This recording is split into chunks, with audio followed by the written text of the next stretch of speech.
उपमुख्यमंत्री अजित पवार यांनी रविवारी खासदार सुप्रिया सुळे आणि शरद पवार यांच्यावर टीकास्त्र डागलं होतं।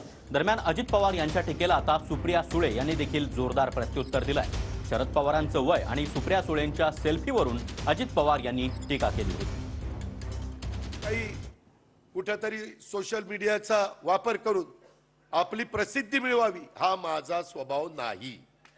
मी आपल्याला स्पष्ट सांगतो, काही जण प्रसिद्धी मिळवण्याच्या करता असा सेल्फी घेतात, मग खड्डा दाखवतात, मग खड्ड्यात बघतात।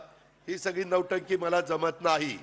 अजित दादा आज म्हणते की मी काही सेल्फी काढण्यासाठी काम करत नाही किंवा खड्डे बघून फोटो काढत नाही। मी 16-18 तास काम करणारा माणूस आहे। मी करते, मी थोडासा जास्त पारदर्शकपणे करते, कारण माझं सगळं आयुष्य हे सोशल मीडियावर असतं, कारण का मी पब्लिक लाईफमध्ये।